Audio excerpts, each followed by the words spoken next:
안녕하세요. 오늘은 우리 웨버 매트릭스와 빅데이터 계량 정보학 오늘 살펴볼 논문 텍스트 마이닝과 의미망 분석이라고 적어 놨는데요. 이것은 좀 이제 큰 제목이고 살펴볼 논문은 이러한 이제 텍스트 마이닝하고 의미망 분석을 사용했는 논문인 온라인 버즈를 활용한 제주도 감각 인식 연구라고 하는 논문을 살펴보겠습니다. 이어서 이제 동영상 하나는 뭐 대우 경북 상생에 관한 그런 빅데이터 분석에 대해서 이제 살펴보려고 합니다.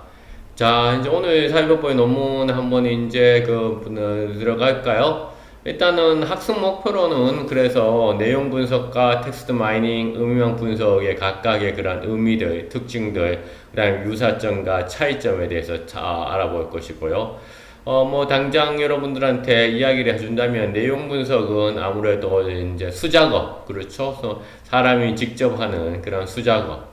그러니까 사람이 직접 이제 분류하고 이런 것이고요. 텍스트 마이닝이라는 것은 대용량의 텍스트들을 컴퓨터적인 방법을 통해 가지고 수집하는 데 초점을 맞추는 컴퓨터 공학적인 것이다 라는 것이고요. 의미망 분석은 아무래도 이 텍스트 마이닝에 기초해서 그 다음에 사회과학적 혹은 인문학적, 인문사회과학적으로 해당되는 숨겨져 있는 혹은 잠재적인 그러한 의미 구조들을 찾아내는 그런 작업이 될 수 있겠다라고 하는 것이죠. 이처럼 이와 같이 이제 융복합적인 것이고 아날로그와 디지털이 합쳐지는 이런 것들이 이제 요새 최근의 대세이다라는 것을 이제 누차 이제 이야기를 하고 있습니다. 그래서 학습 내용 보면 이제 이 오늘 살펴볼 논문에 대해서 이제 목적과 방법을 살펴보고요. 그 다음에 텍스트 마이닝, 음망 분석 했던 그 결과에 대해서 살펴보고요. 그 다음에 이제 태우 경북 그러니까 상생 빅데이터 분석에 대한 것을 좀 살펴보고 이렇게 이제 가도록 하겠습니다. 자, 그래서 오늘 이제 할 논문을 한번 볼까요? 온라인 버즈를 활용한 제주도 관광 인식에 대한 연구에 되어 있어요. 그렇죠? 정보 제공자와 수용자. 먼저 이제 우리 미디어 커뮤니케이션에서는 많이 들어봤던 내용이다라는 거죠. 뭐가요? 그러니까 버즈라고 하는 단어, 버즈. 버즈라고 하는 거 뭔가 우리가 벌이 막 이제 잉 하고 우는 것 같은 거 이런 거 우리가 버즈라고 하는 거잖아요. 그렇죠? 이런 버즈가 어떻게 이제 요새는 사이버 공간, 온라인 공간상에서 사용돼서 그 다음에 오히려 오프라인으로 이제 번져나오고 있는 것이잖아요. 그래서 이렇게 이제 버즈라고 하는 것들. 그 다음에 이제, 그걸 통해 가지고, 제주도의 어떤 뭡니까? 관광의 어떤 인식하는 연구, 사람들이 어떻게 제주도에 대해서 인식하고 있는지. 이것을 이제 정보의 제공자라는 것은 정보의 공급자를 얘기하는 거죠. 수용자라는 것은 정보의 소비자 혹은 정보의 이용자를 얘기하는 것이다 라는 것을 알 수 있어요. 자, 그래서 이 해당 논문을 보면 이 해당 논문을 이제 잠깐 볼까요? 이제 이 해당 논문을 보면 자, 이 뭐 박효찬, 박한우 됐어요. 이제 박효찬 우리 이제 여기 연구원은 우리 언론정보학과 영남대학교 언론정보학과를 그러니까 아마 이때 졸업할 때 수석으로 졸업했을 거예요 아마. 그래서 박효찬이 아마 수석 혹은 뭐 2등 정도 하면 아니면 하여튼 거의 수석 근처였어요. 수석은 인지는 정확하게 모르겠지만 하여튼 1, 2, 3등 가운데 한 명이었던 것 같은데 졸업을 하고 그 다음에 이제 어디냐 디지털 융합 비즈니스 학과 그렇죠? 디지털 융합 비즈니스 학과에 이제 와서 이제 박사 과정을 하고 있는데 졸업하고는 바로 이제 석사에 왔죠. 석사에 와가지고 석사를 아주 훌륭하게 마치고 이제 박사 과정에 들어왔고 그 다음에 이제 대구 경북 연구원이라는 곳에서 이제 그 촉탁직 위촉직 연구원으로 또한 일을 하고 있어요. 아주 전도가 유망한 그런 그렇죠 우리 언론정보학과 졸업생이 되겠습니다. 그래서 이제 여기에 논문의 이렇게 키워드를 보면 버즈, 페이스북, 관광, 텍스트 마이닝, 소셜 네트워크 분석이 되어 있고요. 이 논문은 어디에 나타났는지 한국자료분석학회 아주 최근의 논문이네요. 2020년 그렇죠. 2월 20일 날 아주 최근의 논문이 되겠습니다. 아주 최근의 논문입니다. 자, 이제 이런 논문들을 통해 가지고 우리가 여러분들 이제 살펴보겠습니다. 이런 논문들을 통해 가지고 그러니까 어떻게 이제 이런 방법들을 사용하는지에 대해서 이제 살펴보겠다라는 이런 말씀을 이제 드리는 거예요. 이해하시죠? 자, 넘어갈게요. 자, 먼저 이 지금 우리가 이제 요약문에 보면 이에서 우리가 뭡니까? 페이스북에 팬페이지들이 있어요. 그렇죠. 페이스북에 팬페이지, 개인 페이지가 아니라 이 같은 기관의 사이트들 혹은 회사라든가 제품을 홍보할 때는 주로 뭘 쓰죠? 이렇게 페이스북에 팬페이지를 쓰죠. 왜냐하면 개인 계정은 자기가 받을 수 있는 친구의 숫자도 제한이 있잖아요. 근데 페이스북 팬페이지는 그런 제한이 없고 다양한 어떻게 분석 기능 등을 제공을 하죠. 그래서 누가 얼마만큼 방문을 했고 그 다음에 내가 광고를 집행했을 경우에는 얼마나 많은 사람들이 이 광고를 보고 이런 것들이 이제 다 가능을 하잖아요. 그래서 이제 뭐냐 여러분들이 이제 이런 것을 다 알 수가 있는 것이죠. 그래서 이런 제품이라든가 서비스 혹은 공기관이라든가 민간 기업에서도 팬페이지를 통해 가지고 이제 이런 것을 하게 되는 거죠. 그래서 관광 정보 제공자와 콘텐츠 구성 및 전달 방식에 따라서 수용자 반응 및 표현, 그러니까 공급자의 유형이 누구냐에 따라서 어떻게 정보의 소비자들, 다시 말해서 이용자들이 어떻게 반응하는지 표현하는지 그것을 통해서 정보가 얼마만큼 도달을 하는 데 있어서 적합한지를 살펴보고자 하였다는 거죠. 여러분들 혹시나 뭐 이렇게 마이스 산업이 뭐죠? 마이스 산업이 미팅, M, I, 인센티브 관광, C, 컨벤션, E, 엑스비션, 전시. 그래서 이런 관광 이벤트 뭡니까? 컨벤션, 국제 회의 그렇죠. 이런 분야에서 여러분들 일을 하고 싶으면 이제 이런 그 논문들이 상당히 이제 중요한 거 여러분들한테 읽을 거리를 제공할 수 있다라는 거죠. 구체적으로 공공기관과 민간이라는 정보 제공, 그래서 정보의 공급자를 두 가지로 나눠봤다는 거예요. 그러니까 제주도 관광에 대해서 정보를 주고 있는 공공기관이 있을 것이고, 그 다음에 민간이 있을 것이잖아요.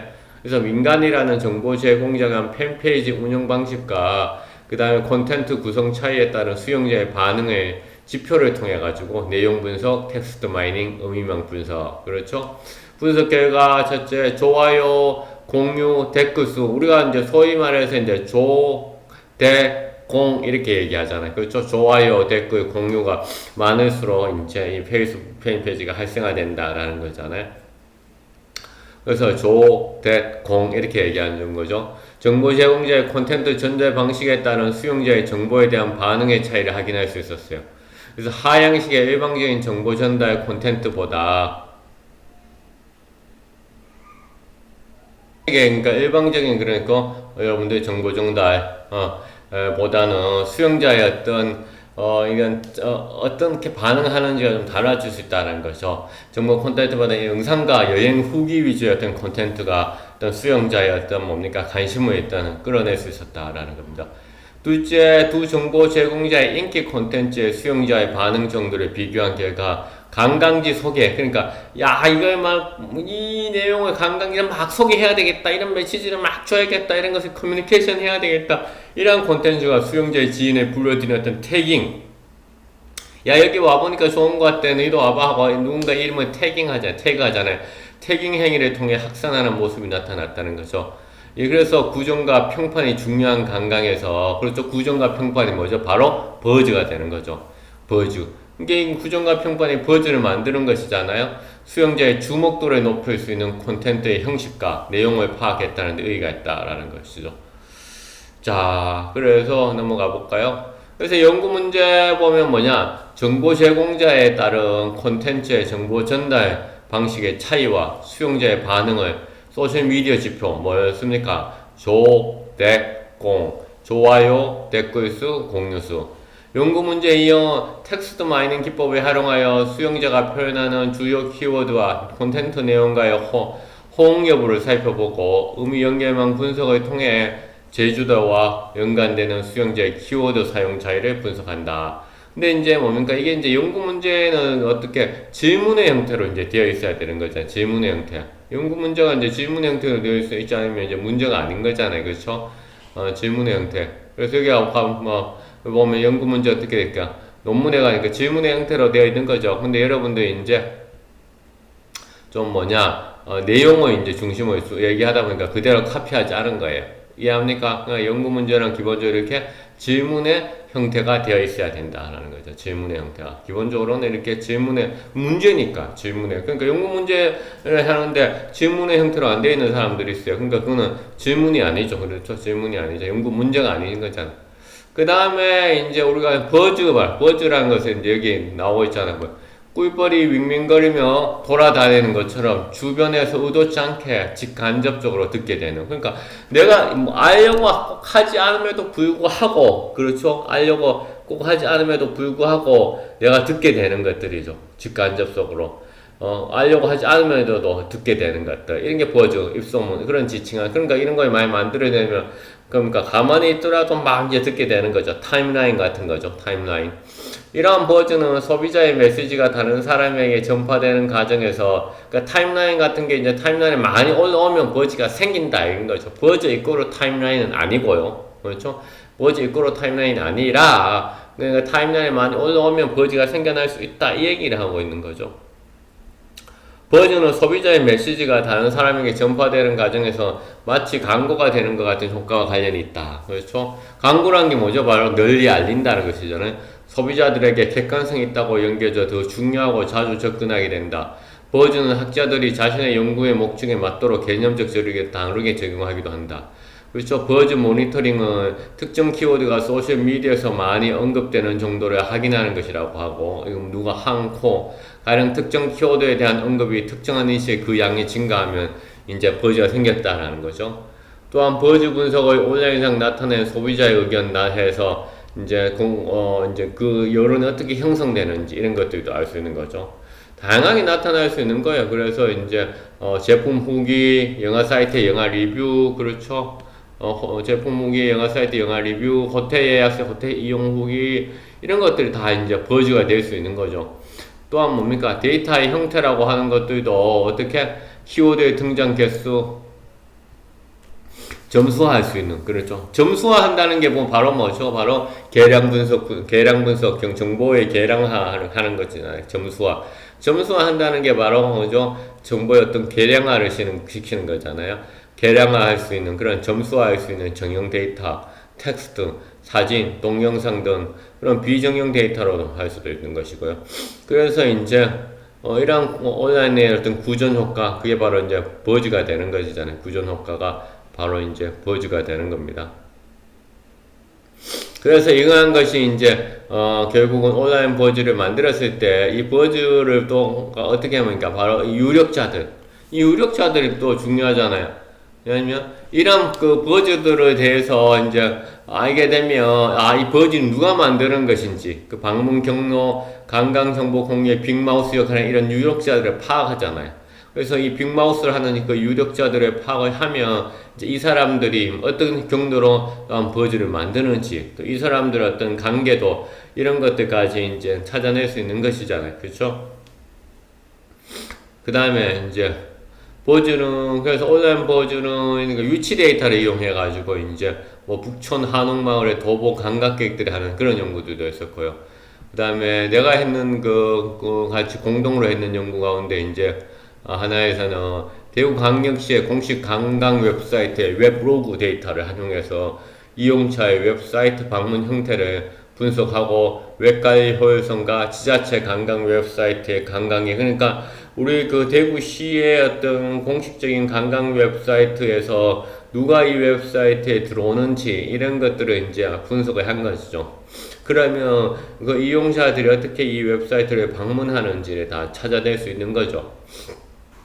그래서 그렇게 한다면 지자체 관광 웹사이트의 관광객 지향 전략 수립에 필요한 어떤 기초 자료, 쉽게 말해서 어떤 지역에서 서울 지역에서 많이 들어오는지, 혹은 중국에서 많이 오는지, 뭐 이런 것들을 이제 찾아낼 수 있는 것이잖아요, 그렇죠? 그다음에 방문을 해서 그 얼마나 많이 이제 머무르고 있는지 이런 것들도 이제 찾아낼 수 있는 것이죠, 웹로그 분석을 통해서.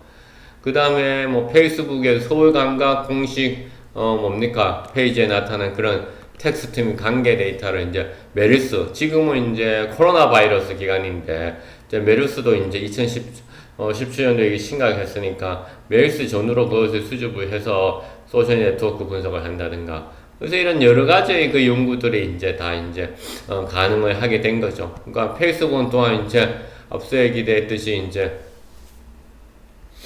사람들 사이에 어떤 그런 것들을 이제 보여주는 것이죠. 특히나 이제 이것도 내가 공동으로 했던 연구네요. 그러니까 사람들이 페이스북에 남긴 데이터를 가지고 주목도를 찾고, 그 다음에 반응도를 찾고, 표현, 참여, 이런 네 가지 단계로 분류할 수 있다. 그래서 내가 이제 N4라는 얘기를 했어요. N4. 주목은 뭐죠? attention이니까 N으로 끝나죠. 반응은 뭐죠? 리액션도 N으로 끝나죠. 표현은 뭐요? expression N으로 끝나죠. 참여는 뭐죠? participation N. 그래서 주목, attention, 반응, 리액션, 표현, expression, 참여, participation. 그래서 N이 4개죠. 막 끝나는데 N이 4개가 있잖아요. 그래서 N4 이론이라고 내가 또 이야기한 적도 있어요. 그래서 N4를 통해 가지고 어떤 소셜 미디어에서의 사람들의 어떤 이런 참여, 버즈를 넘어서서 참여까지 찾아낼 수 있다. 라는 이야기를 했었죠. 그래서 이제 페이스북에서 이런 것을 이제 참여내는 데 있어서 우리가 이제 이런 방법들을 이제 쓸 수가 있다라는 이야기를 했어요. 그래서 여기 보면 수용자의 반응 동의 3가지 행위, 좋아요, 댓글, 공유에 근거하여 수용자의 어떤 콘텐츠 이슈니까 정보 제공자의 어떤 의도한 정보 도달, 적합성에 대해 검증하고 수용자가 남긴 댓글의 텍스트 마이닝 분석을 통해 콘텐츠 내용과의 어떤 호응 여부, 온라인 참여가 실제 관광으로 이어질지를 이제 살펴보고자 하는 거죠. 이해하시죠? 그래서 이런 측면에서 우리는 이제 이 연구들을 이제 상당히 이제 중요하게 이제 바라볼 수가 있는 것이죠. 그래서 이제 항상 이런 연구를 할 때 기존에 어떤 연구들이 있었는지 이렇게, 그러니까 버즈 연구는 또 우리 영어로 하면 구전인데, 구전은 영어로 이 표현을 또 쓰고 있어요. word of mouth, 입에서 나오는 말이다라는 word of mouth. 이 시험 문제 낼 게 너무 많네요, 사실은요. 그 다음에 온라인 구전이라고 하는 것은, 그렇죠. 그렇죠. 일렉트로닉 워드 오브 마우스, 온라인 구조, 그렇죠. 그래서 온라인 구조는 구전과 마찬가지로 상업적 의도가 아닌 온라인 상에서 제품 또는 서비스에 관련한 사람들의 긍정 혹은 부정적인 정보. 그러니까 사실 감성 분석도 우리가 이제 또 필요한 것이잖아요. 그렇죠. 감성 분석도 이제 필요하게 되는 것이죠. 자, 이렇게 해서 이제 이런 것을 이제 우리가 제주도, 특히 제주도의 측면에서 하는 거죠. 왜? 제주도가 우리나라의 대표적인 관광지잖아요. 그렇죠. 한국 관광객, 그 다음에 해외 관광객, 특히 중국 관광객. 그렇죠. 그래서 이제 그런 측면에서 이제 우리가 이제 할 수 있는 거죠. 여기 시험 문제 낼 게 너무 많다. 그렇죠. 시험 문제 낼 게 너무 많아요. 여러분들, 그래서 이 내용들을 이제 한번 쭉 보고, 이제 여러분들이 이제 이 내용들을 통해 가지고 어떻게 분석할 것인지를 한번 보는 것이 이제 좋을 것 같아요. 이것도 봐요. 박송의 연구는 관광객들의 관광정보 활용 패턴을 이용하여 이용적 동기, 그러니까 어떤 동기로 왔는지, 정보적 동기, 오락적 동기, 레저의 동기, 또 특성에 대한 차이가 있는지, 미디어 선택과 이용 동기, 이용 특성, 미디어 조합 형태, 이런 걸 다 본 거죠. 자, 이제 다시 파워포인트로 넘어가겠습니다. 다시 이제 파워포인트로 넘어가면, 자, 버즈, 앞서 얘기했던 거 다시 한번 더 복습한다고 생각하면 돼요. 버즈는 먼저 구전을 위한 것은 WOM, 긍정적, 부정적. 근데 상업적 이익과 상관없는, 상업적 이익이 돼버리면 이게 버즈라기보다는 뭐가 되는 거죠? 광고가 되는 거죠, 광고. 그렇죠? 그래서 광고를 또 마치 이렇게 웜처럼 만들기 위해서 또 노력을 하잖아요. 왜냐하면 광고로 인식되면 이제 사람들이 이것이 뭡니까? 그러니까 뭔가 광고는 상업적이니까 일단은 뭔가 의도를 가지고 있다. 그래서 순수하게 받아들이지 않잖아요. 그렇죠? 뭔가 버즈가 생겨나기 힘들잖아요. 그래서 마케팅 효과 측정의 수단으로서 활용되고 있는 구조는 어떤 상품의 구매 예정자가 미처 경험하지 않거나 그 내용에 대해 잘 알지 못할 때 구매 결정 및 선택 강령에 많은 영향을 미치는 거죠. 그래서 결국은 이 웜이 버즈가 온라인 구조 이 웜으로 됐고, 그것 또한 이제 마찬가지로 상업적인 것이 아닌 것들. 그래서 앞서 얘기했듯이 이제 꿀벌이 나오죠. 꿀벌이 잉 하는 것이고, 그렇죠. 광고 같은 효과가 있어요. 그러나 광고가 버즈가 아는 거 아니다라는 거죠. 왜냐하면 상업적이지 않은 것들. 공통점은 웹상에서 나타나는 특정 키워드의 양. 그래서 어떻게 이 단어가 많이 다른 것이 계량적으로 만들어야 되는 거죠. 계량화한다는 것은 점수화한다는 거잖아요. 지표화한다는 거죠. 그래서 그것을 추적해서 이슈를 발굴하고 이 정보의 이동 경로를 파악할 수 있다는 것이죠. 자, 그렇다면 그럼 앞서 이제 정보 공급자에 따른 차이를 살펴본다고 했었잖아요. 그렇죠.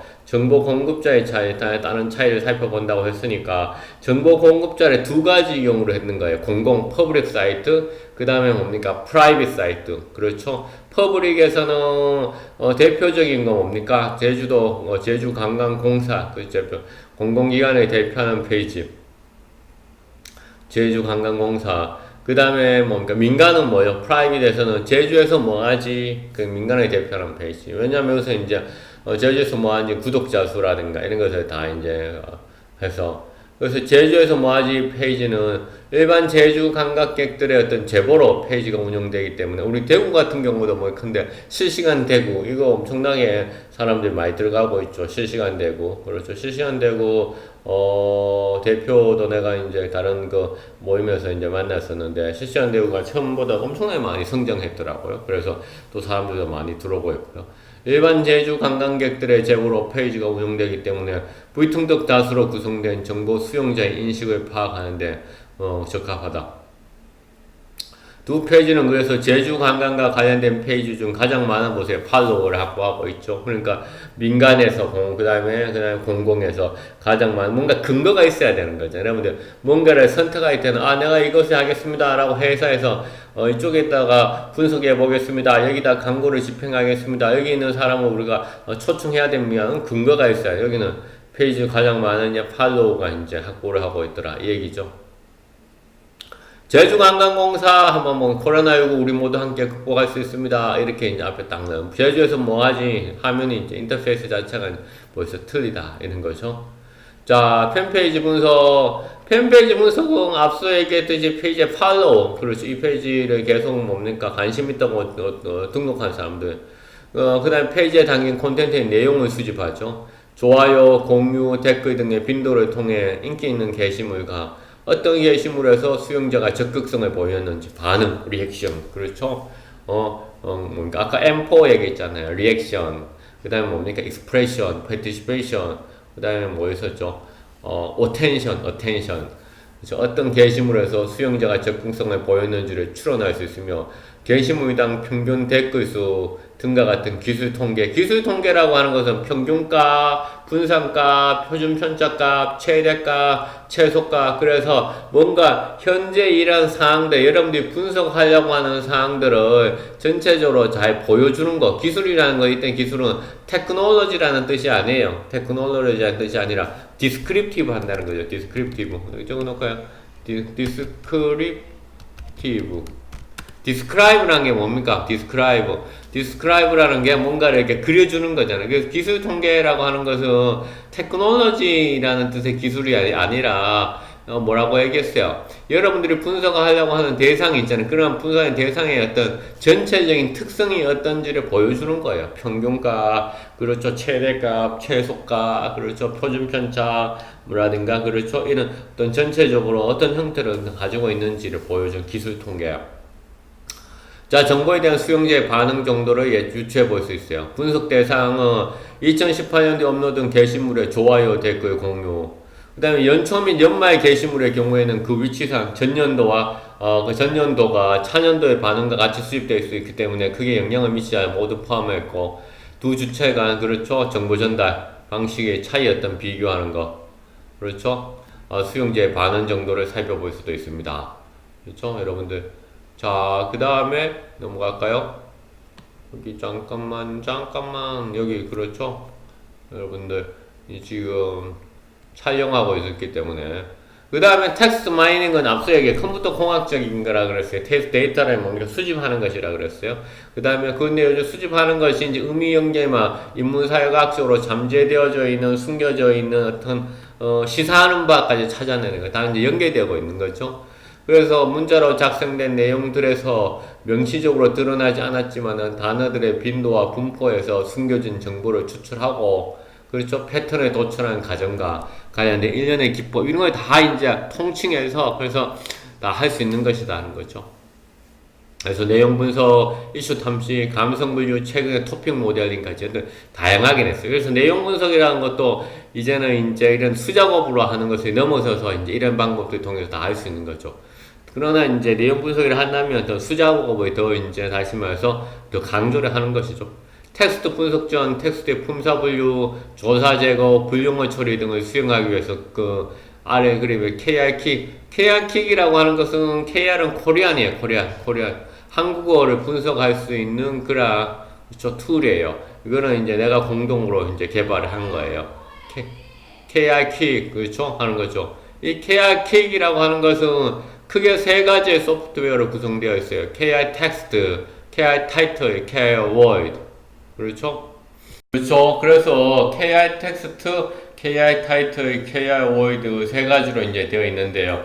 우리가 지금 전산실에서 수업을 하면 이런 소프트웨어들에 대해서도 한번 또 해보겠는데, 일단 뭐 이렇게 있다라는 거 정도만 여러분들 이해하면 되고, 관심 있는 사람들은 근데 이제 본인들의 이제 매뉴얼 같은 것이 이제 내 홈페이지에 오면 있으니까 이용을 하면 됩니다.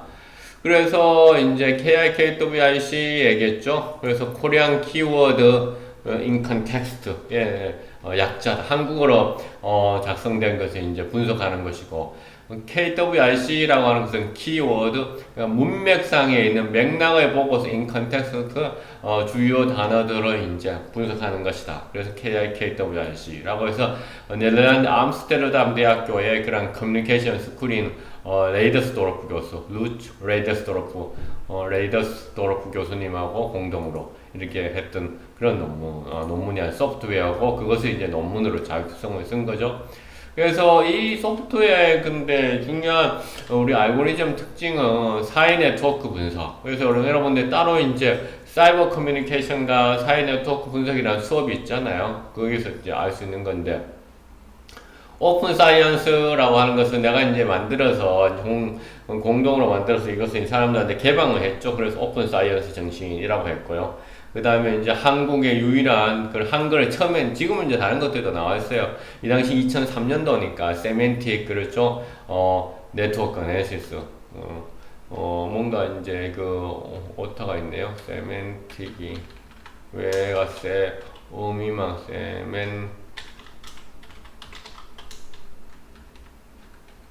세멘틱 뭔가 계속 좀 틀린 것 같아요. 세멘틱 이것도 아닌 것 같은데요. 세멘틱. 자, 세멘틱 네트 이것도 아닌 것 같아요. 왠지 갑자기 만날 쓰는 단어가 이렇게 갑자기 어떨 때는 이제 잘 생각이 안 날 때가 나도 있어요. 자, 그래서 이럴 때는 어디로 갑니까? 항상 어디 갑니까? 바로 구글로 갑니다. 구글로 갑니다.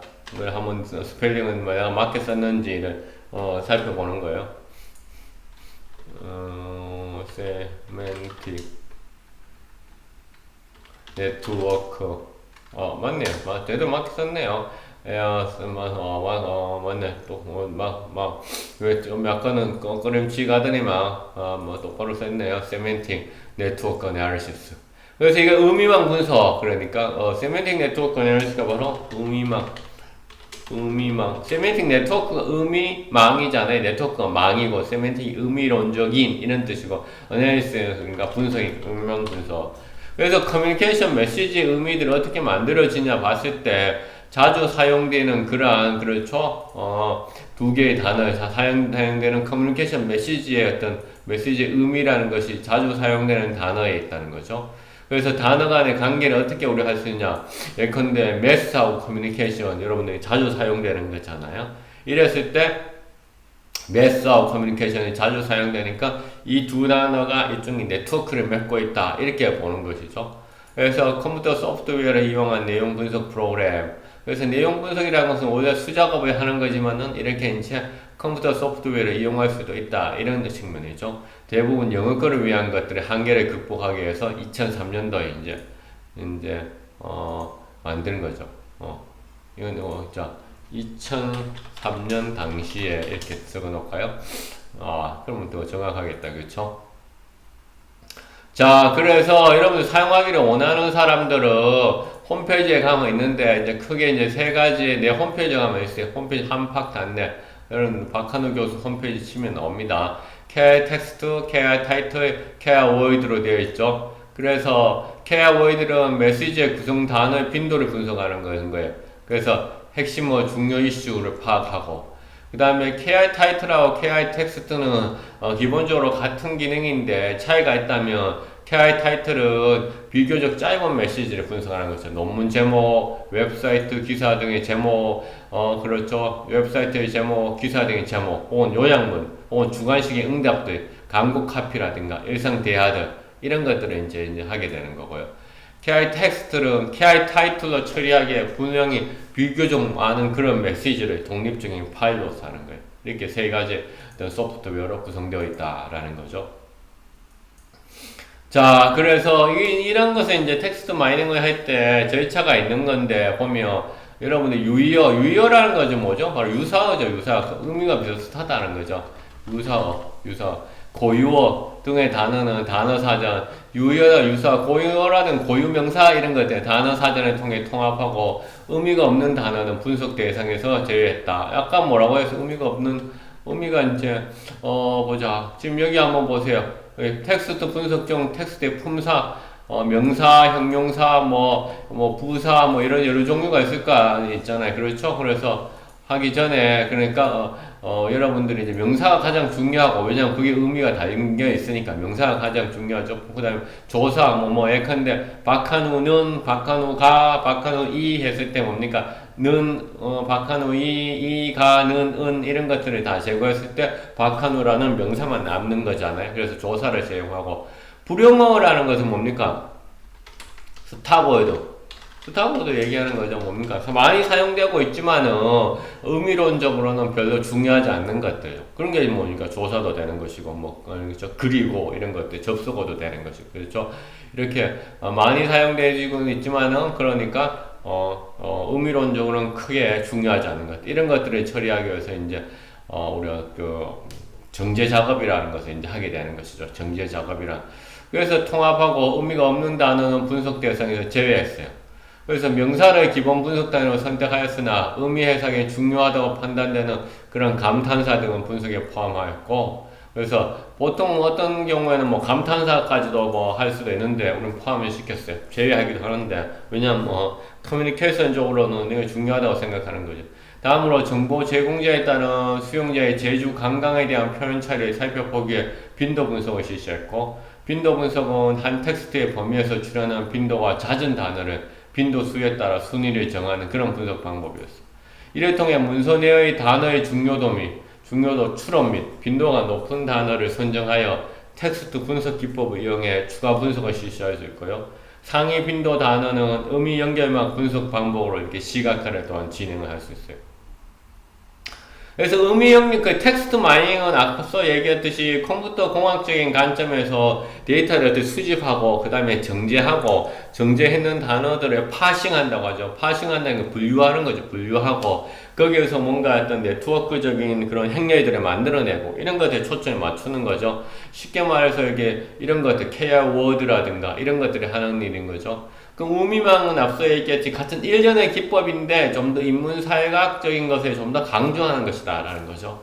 그래서 텍스트에 이제 사형계명적인 관점을 넣어가지고 그 체계들을 찾아내는 거예요.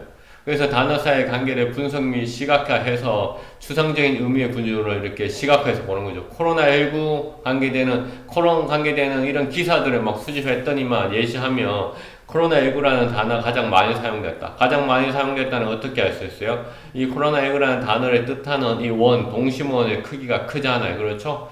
그 다음에 팩트 체크라고 하는 단어가 뭡니까? 같이 사용되고, 선별 지도서라는 단어가 같이 사용되고.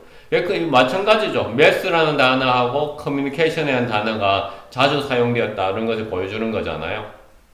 그래서 코로나19라는 단어와 대구 지역의 기사를 찾아보니까 가장 많이 사용된 단어가 뭘까? 바로 31번 한자 나왔었잖아요. 그렇죠? 그래서 31번 대구 지역의 코로나19와 관계했을 때는 관계된 기사에 보면 31번이라는 단어하고 코로나19라는 단어가 더 많이 사용되는 거죠. 그 더 많이 사용됐다는 것은 어떻게 알 수 있습니까? 이 시각화에서 어떻게 알 수 있냐? 바로 이 두 가지 단어를 연결시켜주는 이 뭡니까?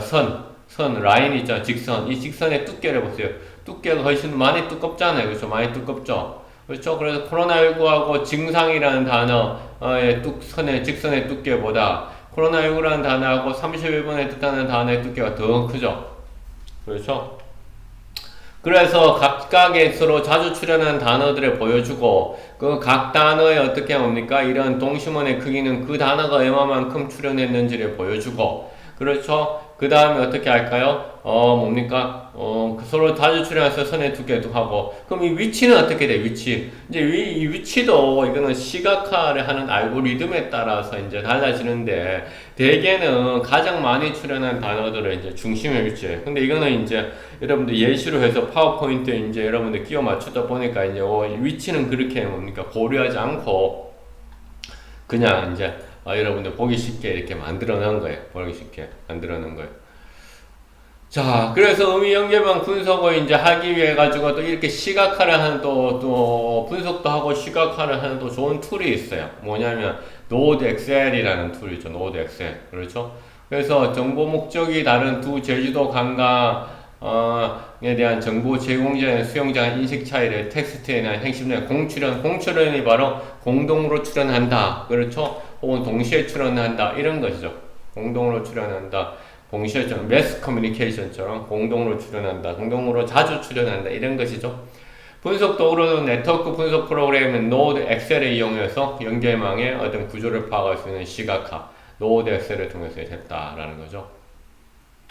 왜냐하면 KRK에는 시각화 소프트웨어는 없어요. 이거는 이제 뭡니까? 매트리스까지 만들어주거든요. 그래서 시각화는 여러분들이 이제 예컨대 이 노드 엑셀을 가지고 할 수도 있을 것이고, 예컨대 뭐 UCInet 같은 소프트웨어, UCInet 같은 것을 할 수도 있을 것이고, 할 수도 있어요. 그러나 그러니까 분석 도구로는 예컨대 다른 거, UCInet, 예컨대 뭐 게피, 그렇죠, 램, 게피 이런 것들, 파잘, 혹은 뭐 자꾸 파제, 넷마이너 뭐 여러 가지 통해서도 할 수 있어요.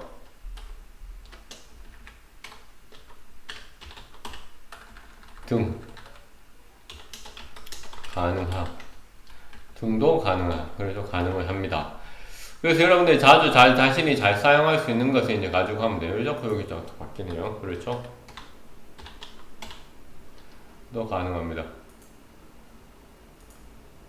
자, 그래서 이제 그 결과들을 이제 얘기를 해 놓은 거예요. 텍스트 마이닝, 음면 분석의 연구의 결과, 정보 제공자에 따른 콘텐츠 구성과 수용자의 반응은 분석 기간 동안 두 페이스북 페이지의 전체 게시물 수는 제주관광공사가 299개, 제주에서 모아지가 199개로 관광공사가 100개나 더 많았어요. 와, 그렇죠? 그 다음에 좋아요, 댓글, 공유 수는 제주에서 모아지가 오히려 보다 월등히 많았어. 그러니까 이쪽에는 게시글을 더 많이 했음에도 불구하고 민간에서는 뭡니까? 받은 이런 그 좋아요, 댓글, 공유 수에 비교해서 적게 받았어요. 본 연구에서는 그래서 제주관광공사의 경우 수용자의 반응이 게시물 수에 비례하지 않는다. 그렇죠? 그러니까 공급은 많이 했는데 그 반응은 좀 민간에서 보다는 적었다는 거죠. 게시물 중 사진과 동영상의 비중은 두 페이지 모두 사진 게시물의 비중이 높게 나타났어요. 사진 게시물의 비중이 높게 나타났어요. 그러니까 사람들 비주얼적인 것들에 대해서 이제 하는 거 비주얼, 그렇죠? 그래서 텍스트적인 것보다는 비주얼적인 것에 대해 역시나 이제 우리가 거기에서 8의 1법칙이라고 하는 거 들어봤죠? 여러분들 8의 1, 딴 데서 한번 들어본 것 같은데요? 8의 1법칙. 8의 법칙이 뭐죠? 우리가 뭡니까? 본 것은 80% 기억해요. 우리가 이제 읽은 것은 뭡니까? 20% 기억해요.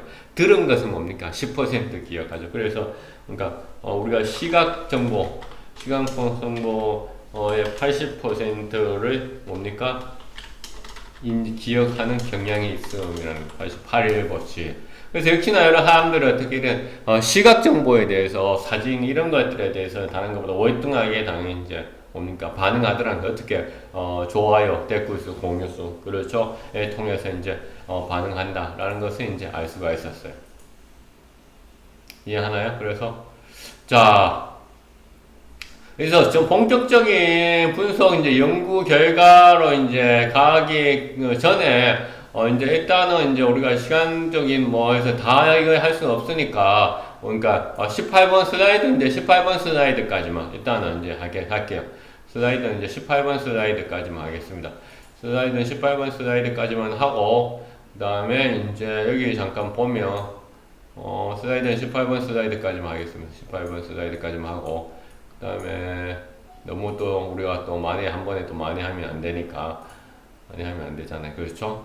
적당히 가져가면 안 되니까, 적당한 수준에서만 이제 일단 하고, 그 다음에 자 여기 논문에 다시 한번 돌아가 볼까요? 자 그 지금 논문에 다시 자 참 논문에 다시 돌아가면 그러니까 얘기했어요. 보세요. 분석해 있는 기관들은 뭐 제주관광공사 그 다음에 뭐 제주에서 뭐하지 2018년 1월 1일부터 18년도 12월 31일까지 주소 이렇게 되어 있어요. 그렇죠? 카운트 어드레스 그러나 팬페이지 그 좋아요 숫자 보세요. 여기 제주에서 뭐하지가 월등히 그렇죠. 좋아요 숫자가 많네요. 그렇죠. 제주에서 뭐하지가 월등히 그러니까 좋아요 숫자가 많아. 63,120개. 네, 팔로우 숫자도 그렇죠. 64,580 훨씬 더 많습니다. 그렇죠. 그 다음에 이제 분석 방법에서 팬페이지 분석, 그 다음에 텍스트 마이닝과 음명 연결망 분석들에 적어놨는 거잖아요. 그래서 이제 그 다음에 노드 엑셀을 통해서 했다라는 얘기. 그래서 이제 여기 앞에 분석 결과 앞에까지 분석 결과까지 오늘은 이제 하려고 해요. 시간도 41분 지금 벌써 지나가고 있고 하니까. 그래서 여기 보세요. 객관적인 요 특징 한번 하나 더 얘기하고 갈 것 같아요. 객관적인 유목과 단위를 기반으로 하는 내용 분석과는 달리 데이터에 나타난 개념사의 관계를 기반으로 한 연구 방법으로 연구자의 주관적 경향이 개입되지 않고 객관적인 전체 특성을 파악할 수 있다. 이게 뭐죠? 연구자의 주관적 경향이 개입되지 않고 객관적인 전체 특성을 파악할 수 있는 연구 방법은 바로 뭐냐? 의미 연결망 분석이다 라는 거죠. 그렇죠? 의미 연결망 분석은 단어 사이의 관계를 시각화함으로써 추상적인 의미의 구조를 명확하게 보여주고 특정한 중심 단어와 주변에 연계된 단어들 사이의 연관 정도들의 구조를 점과 선의 형태로 쉽게 파악할 수 있고 객관적인 유목과 단위를 기반으로 하는 내용 분석. 내용 분석은 뭡니까? 어떤 카테고리를 만들어 놓는 거예요. 카테고리. 그 카테고리를 만드는 과정은 객관적이라는 거예요. 카테고리를 만들어 놓는 거는 각각 하는데 그 카테고리에다가 사람들이 분류하는 직접 코딩하고 분류할 때 그때 주관성이 개입된다는 거예요. 그렇죠? 주관성이 개입된다는 거죠. 그래서 그와는 달리 데이터 사이의 어떤 개념 관계들을 기반으로 해서 만들었기 때문에 주관적 경향이 부족하다. 그래서 오늘은 요거 분석 결과 앞에까지 슬라이드로는 18번 슬라이드까지 했습니다. 자, 여러분들 수고 많으셨습니다. 예.